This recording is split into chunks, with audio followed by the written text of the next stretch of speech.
Let's pay homage to the Buddha, the fully enlightened. Namo tassa bhagavato arahato samma sambuddhassa. Namo tassa bhagavato arahato samma sambuddhassa.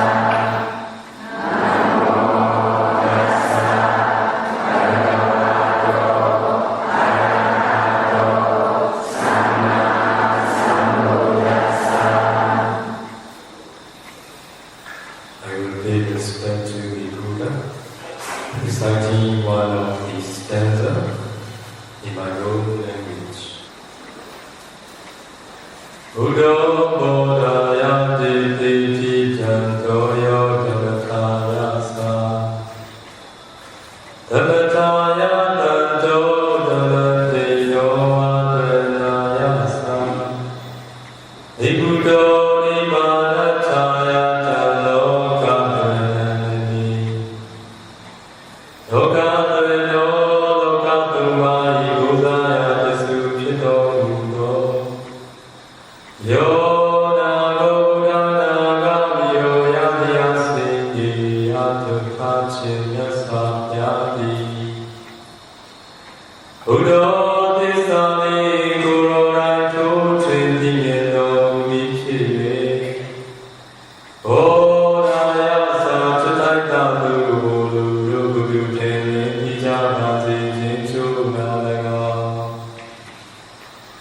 Tanto kurogami inchiro mukhiye Dhamataya satchataita guru gurune Guru jene tijamasi chenchu malaga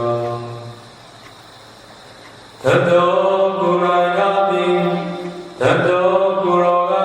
inchiro mukhiye Dhamataya satchataita guru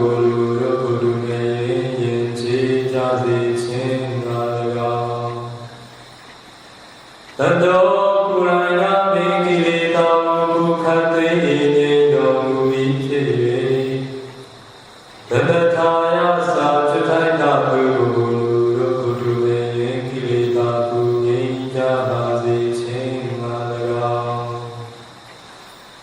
Dino vatanayana mangalachanku Kudancham kuraya pikirikaliye Dharanaya saguru tatu chataitu rupi bhutavan marekantu Kudantu chawyam chabhati chenchu galaga Nibuddho kineta pranita visayukte Kurogai nyedo mipye Nibbānataya saguru tatu vede Jabāzi jinchu nālaga Dhamani sini nedavasaku Hideti grunashita yatākhe Hojaro mukhe abhiji Lokadrena lokaduvai guzaya desu chito mudo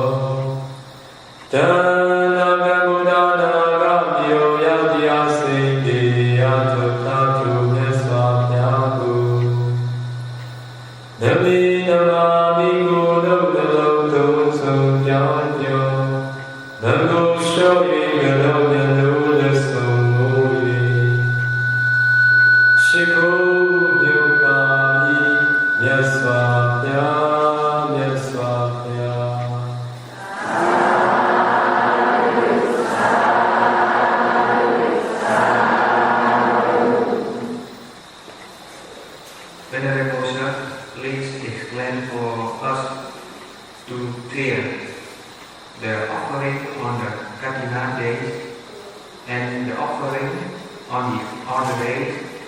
The Kusala Karma is meant that the effect of these two offerings, how are they different? according to the teachings of the Buddha, as the Buddha said, if being knows as I know the benefit of offering, there will be nobody who will eat without having offered. I will repeat it.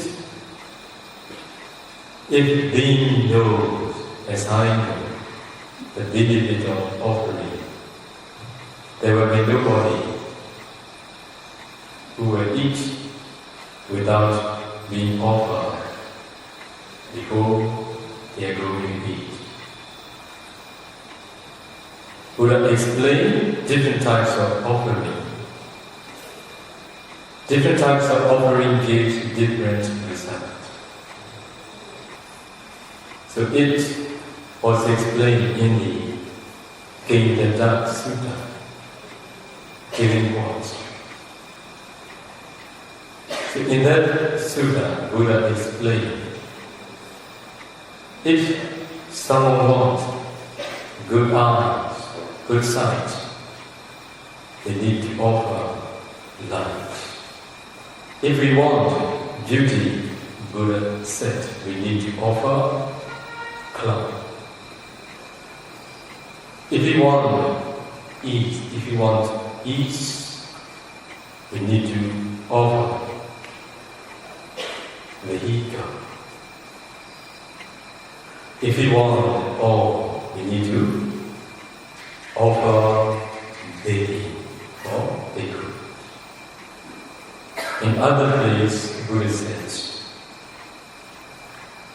giving the Dharma excels all giving. For that reason, offering robes in general is offering robes to the receiver that you will get its result, it is beauty.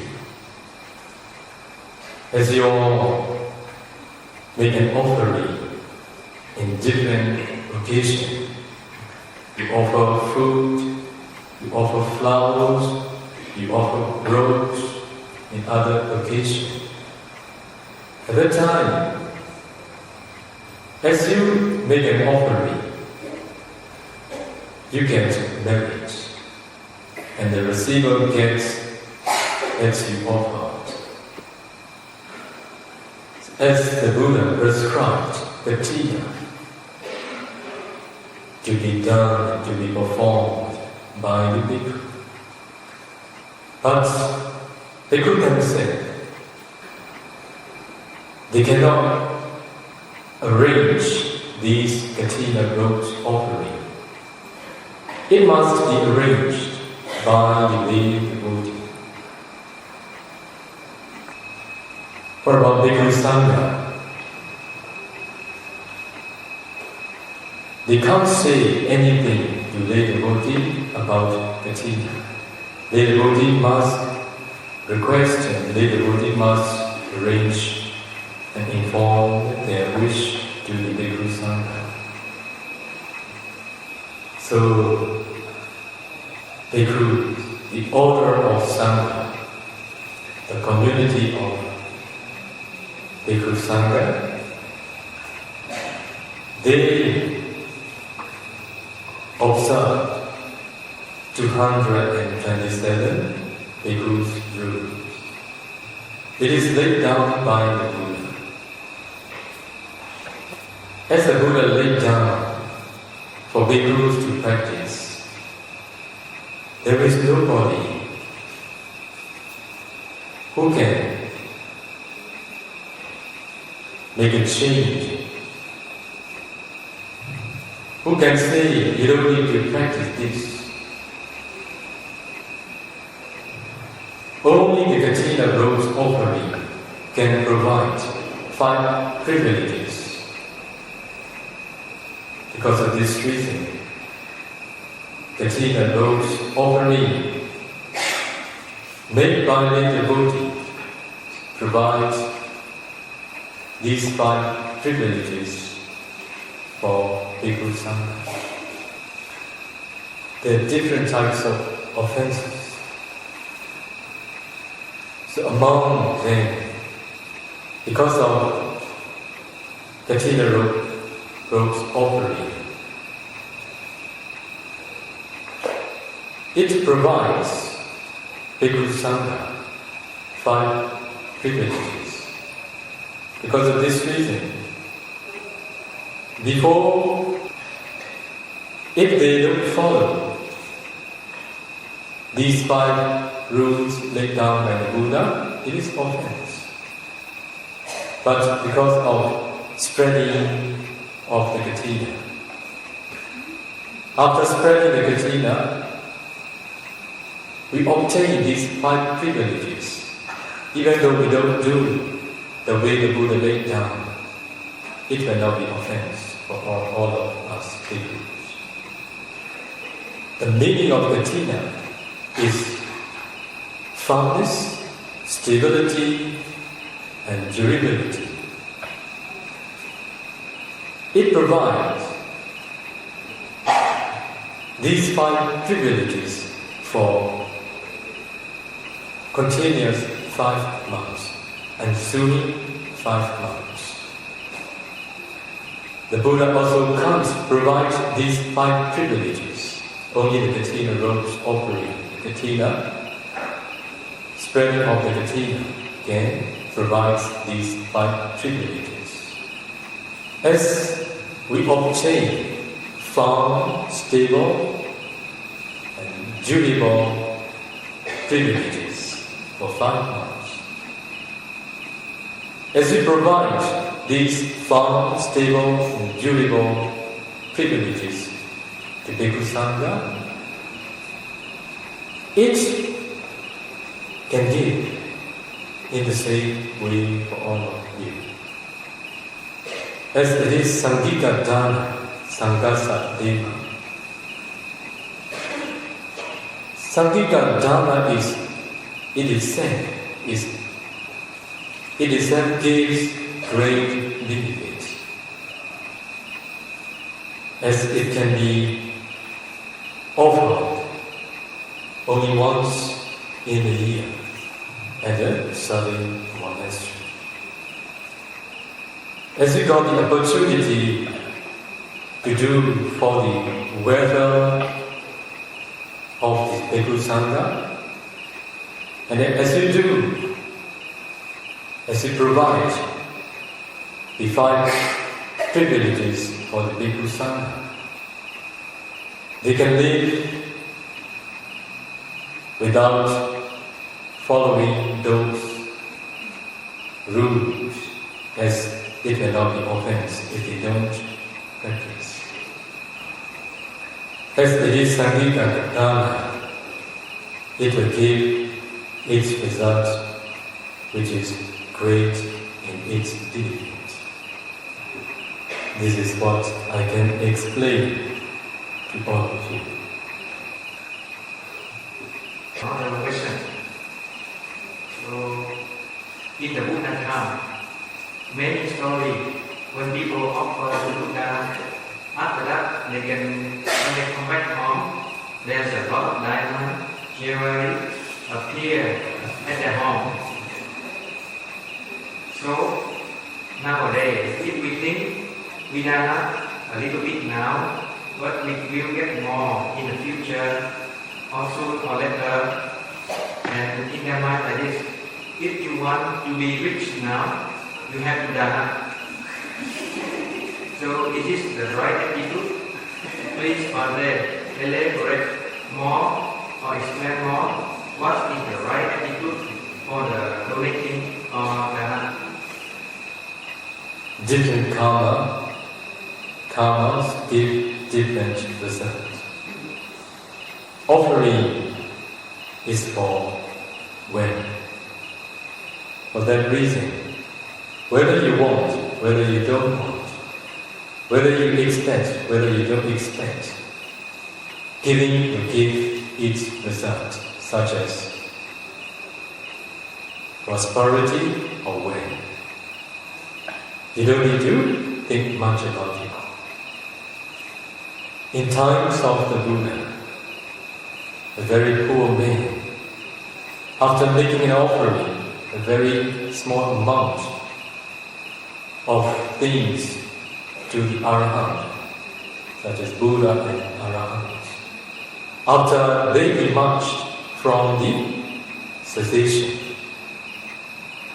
Because of this reason, it gives its results at the present. There is a reason. As the Buddha and Arahant, they are completely pure. They have no defilements. They are fertile land.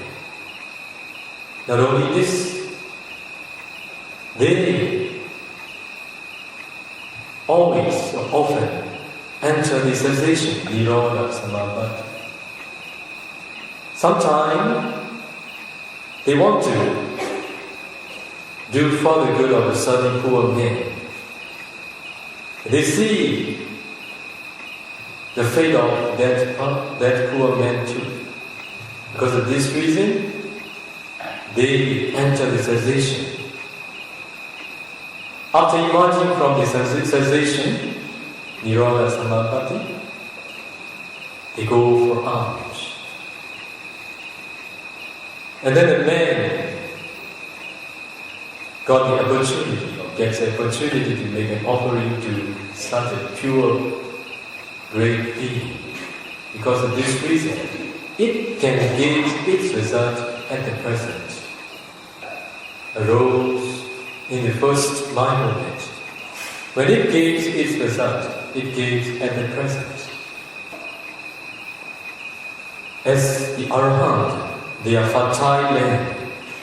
As they want to do for the benefit of poor persons, they enter the cessation, Nirodha Samapatti. After that they go for alms. Because of this reason, the first Javana moment, the intention or the volition that arose in the first Javana moment can give its result. If you want this, you must find the Arahant. But with this expectation, if you are going to do offering, you have no right attitude. For sure, it will not give its result like those people in times of Buddha.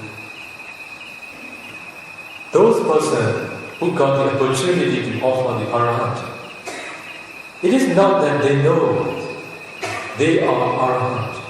Just because of their pure heart, they have very good intention to provide to the receiver. With this pure heart, they offer to the Arahant who they don't know who they are. As you all know, if we make a journey, we need provision. In the same way, we are now making samsara journey, a long journey. We need provision. For that reason, if there is lacking of provision in the long samsara journey, we will encounter difficulty in the rounds of rebirth. For that reason, we need provision. For that reason, we make an offering. Suppose if you are going to make a journey in this very life, if you have no enough food, enough provisions, how difficult that journey will be. In the same way, as we are making very long samsara journey, we need enough provisions. Who will be good? Who has a lot of provisions and who has a lack of provisions? Who will be good? Who do you want to be? The one with a lot of provisions or the one without provisions?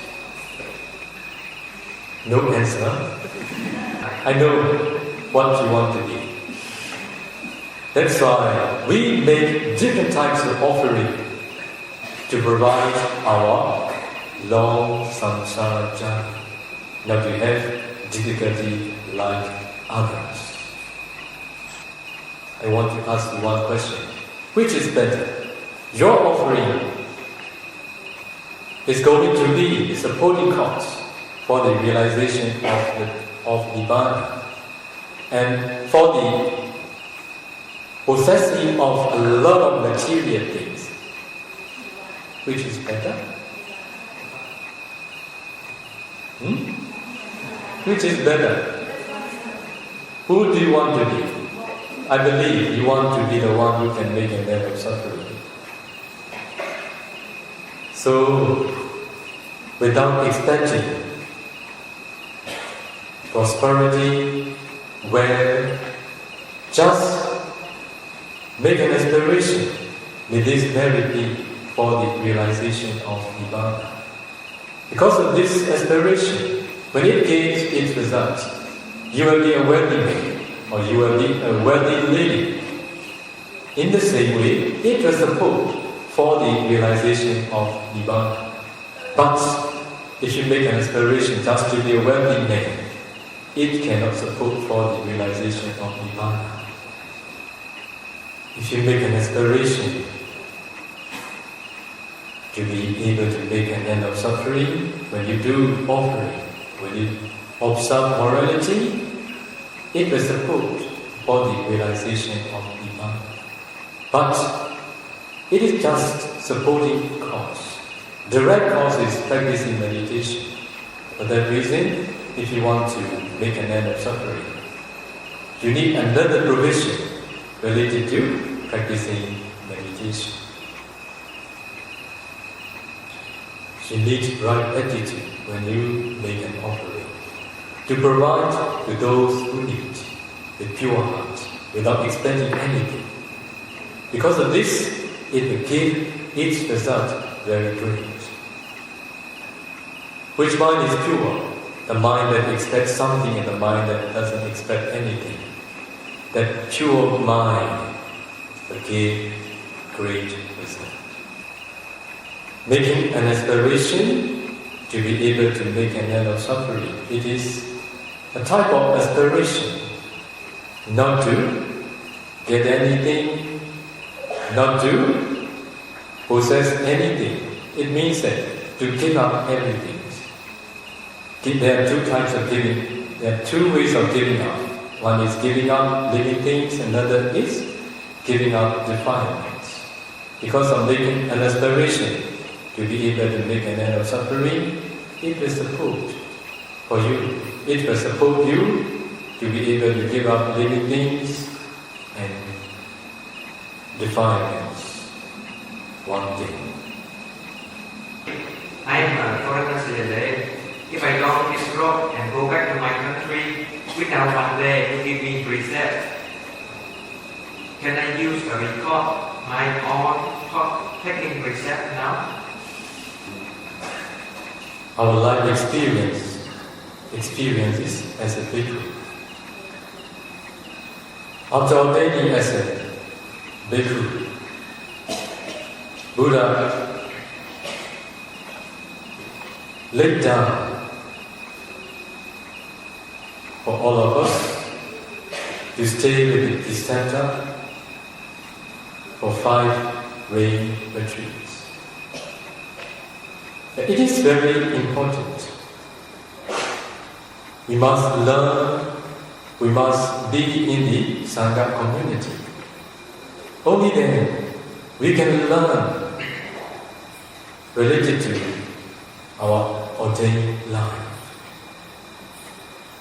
If a bhikkhu, a newly ordained bhikkhu, very young was a bhikkhu, if he goes here and there, it is not proper.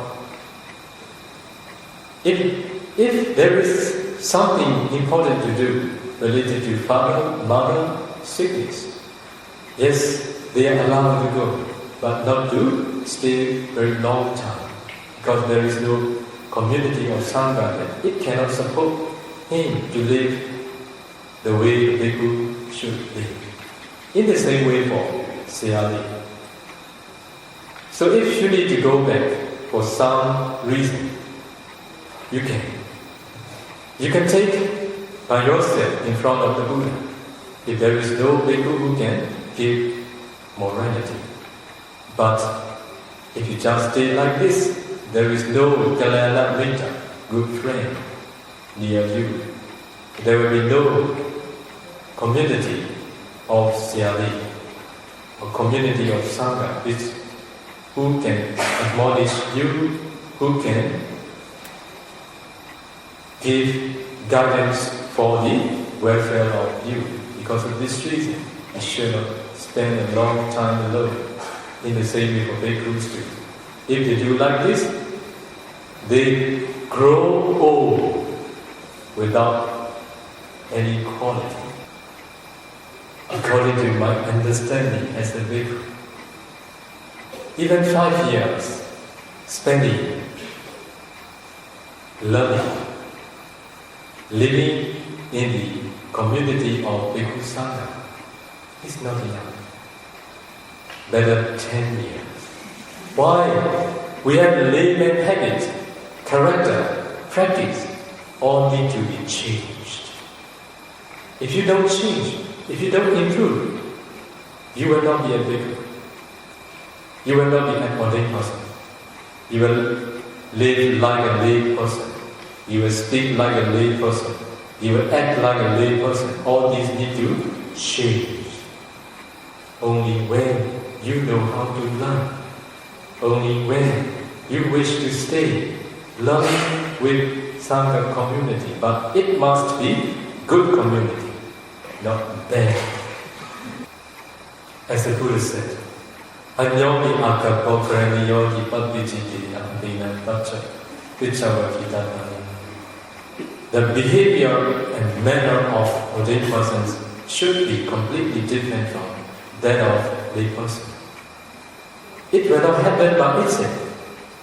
Only by practicing, only by changing, only by improving, we can develop this habit and manner. You should ask yourself many questions. Am I eating like a living? Am I speaking like a living? Am I acting like a living? This is what we all should ask ourselves and should give an answer to. Those who stay enjoy the way the lay devotee or the way the lay person do, when they are admonished properly, they dislike, they hate, they are angry because they enjoy. Another question on that. We are the owner of our karma. We are the heir of our karma. When we share the merit to the others, how can the others get the merit? How the sharing merit change to the next life destination? Why? Sharing merits towards whom? Departed one? The others. The question only is the other person. Other person. Other person. And that's the first question. And how can the other person they get our merit? And how the sharing merits change the next life destination? If we hear sharing merits done by others, and if we rejoice that sharing merits done, what happens in your mind? Wholesome or unwholesome? Very clear, wholesome.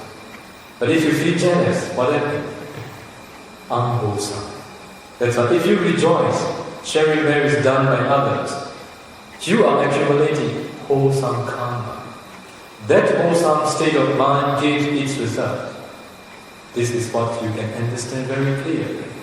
But another reason is, sharing merits for the departed ones. If they hear your sharing merits done, and if they rejoice, your sharing merits done, and if they rejoice your sharing merits, say, sadhu, sadhu, sadhu. They can upgrade their life. How great it is. That's why you should share merits. Also, you should rejoice hearing sharing merits done by others. Sharing merits is like this.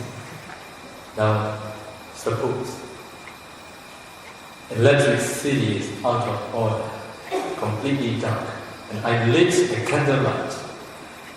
In the hand of all of you, holding candle, each in all your hand. And then I share my light to all of you, one after another. It makes the whole room bright and clear. My candle light cannot become weak. It makes everybody see things as they really are. It makes the whole room bright more and more. That's why sharing merits is like this. And there's a question: how can the merits will come to the next edition? The merits doesn't travel from one existence to another. Just there is potentiality. As you all know, for every living being, whether humans, whether devas, whether animals, at the near-death moment, a certain object appears.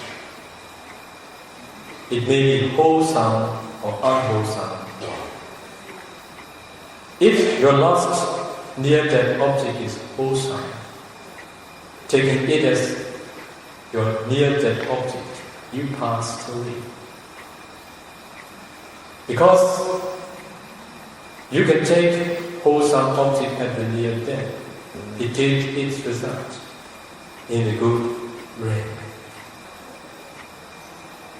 It doesn't mean that wholesome karma goes to another existence. Just it gives its result.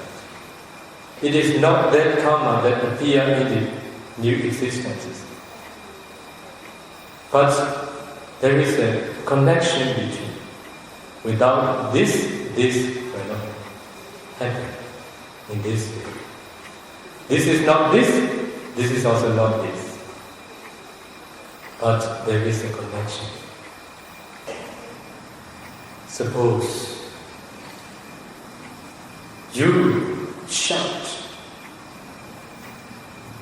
in a very huge cave. What happens? You hear the echo. Is the echo your voice? What's your answer? The echo is not your voice. But without your voice also, you can't hear echo sound. There is a connection. Without this, that will not happen. In this way. Understand? So, there's a question. There's one lady.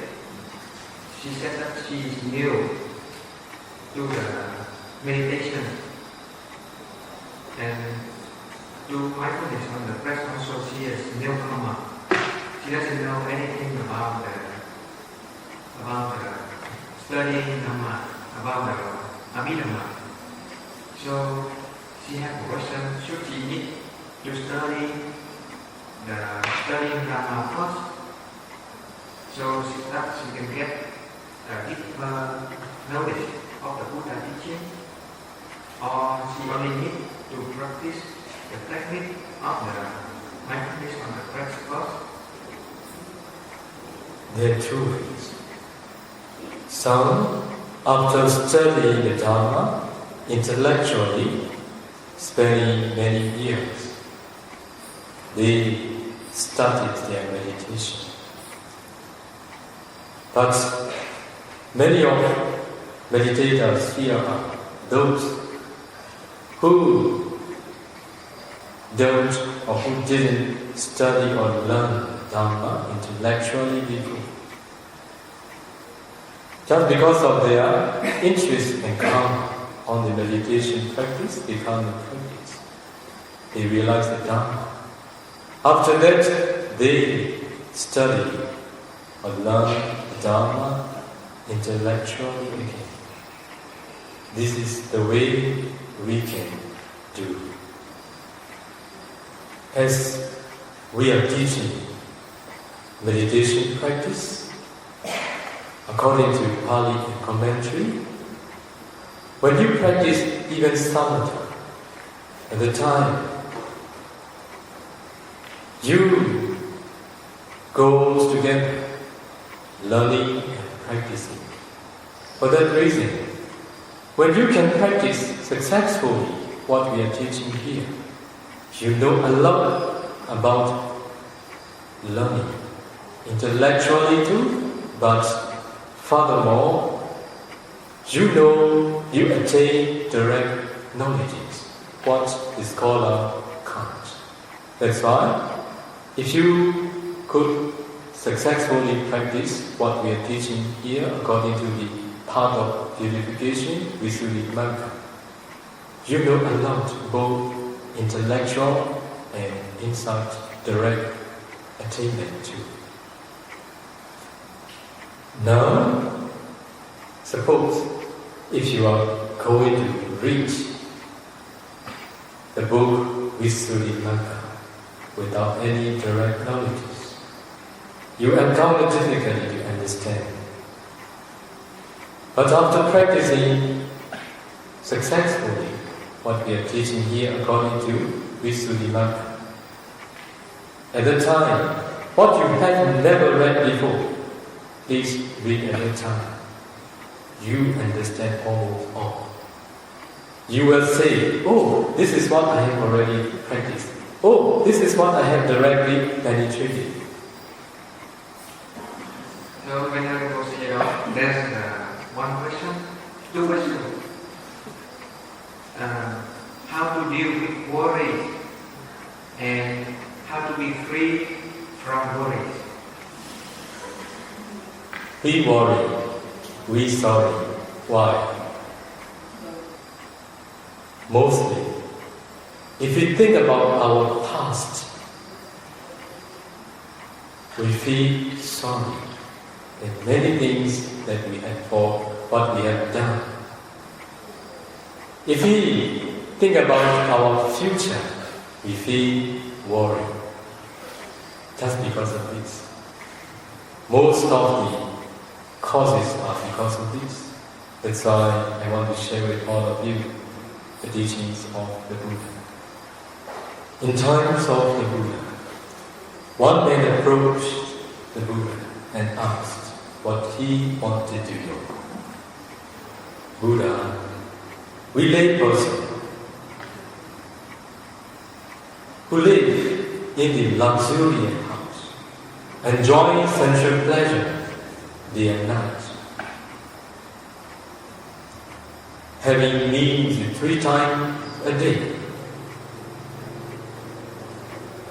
Even though we spend our life like this, we have no happiness. We have a lot of worries. But your sons and daughters, those who are bhikkhu and bhikkhuni, those who live under the tree, in the empty space, and in a cave, wearing red robes, taking only 1 meal a day, the complexions are very, very good. They look very happy. What is the reason? So Buddha gave an answer. Yes, my sons and daughters, those who live under the tree, those who practice under the tree, who practice in an empty space, in the cave, wearing red robes, taking 1 meal a day. Their complexions are very fine and good. They are happy. The reason is they live at the present. They don't think about their past. They don't plan for their future. For that reason, they have no sorry and worry. I want to add my understanding. As we have our past, as we have done both good and bad,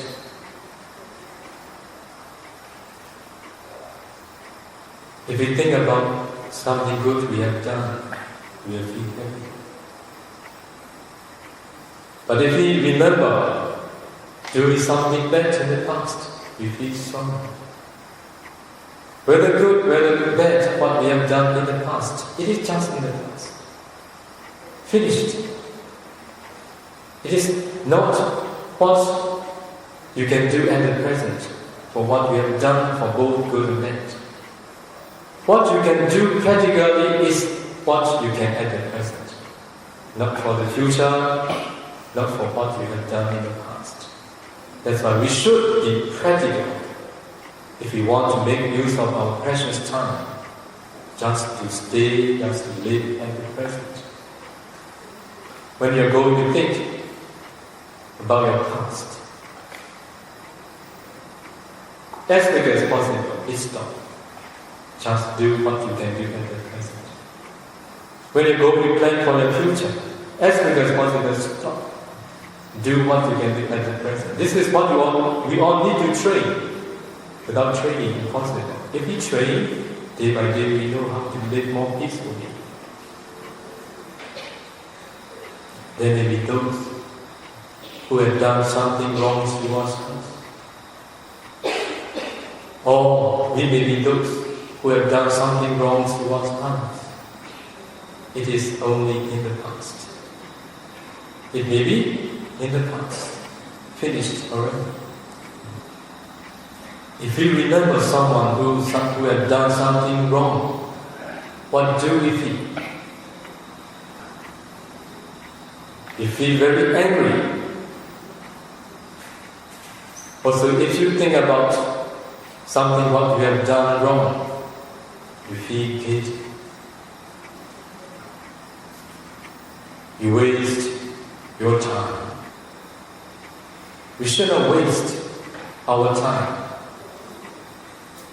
by thinking something bad, what we have done or what others have done towards us. As we are humans, we are intelligent. There may be times you have improved, you have changed, you have corrected yourself for what you have done. There may be many those who have done in the same way. But you stay, make judgment, thinking about the wrong actions he or she has done. She may be the one who has already improved. You stay, make wrong judgment. So if you stay holding the same view that you have encountered before, you will suffer from it. It is just because you don't know how to improve yourself, you suffer. It is not that person makes you suffer. It is just because of your attitude, wrong attitude. You need to change that attitude. We all need to train to see oneself and others as a newborn person. Every day we see ourselves and every day we see others.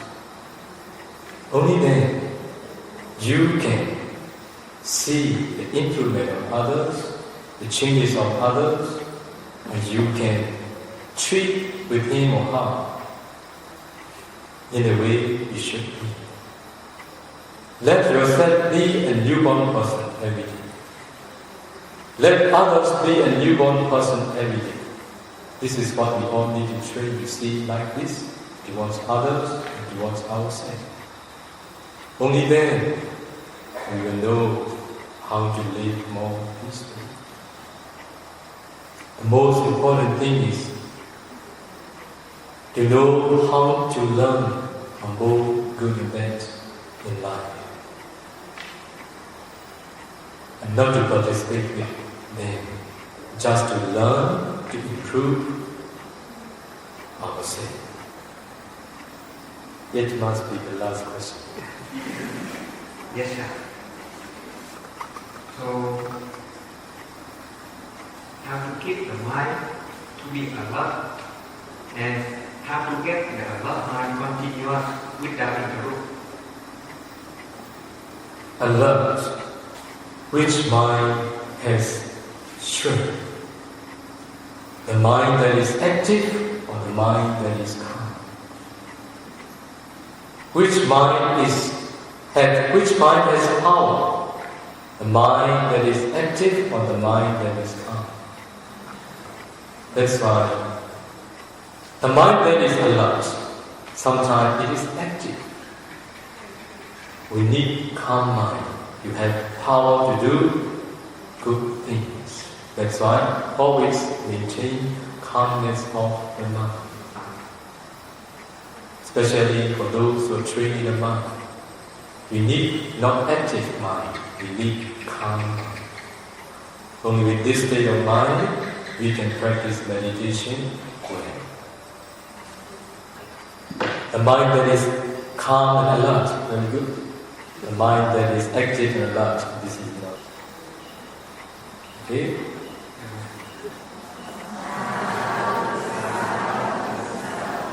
Are you happy? So we will share Mary's time today. Repeat after me. Idam me punyam asavakayam vaham hotu. Idam me punyam nibbānassa accayo hotu. Mama punya bhaga sabba sattana vajjami te sabbe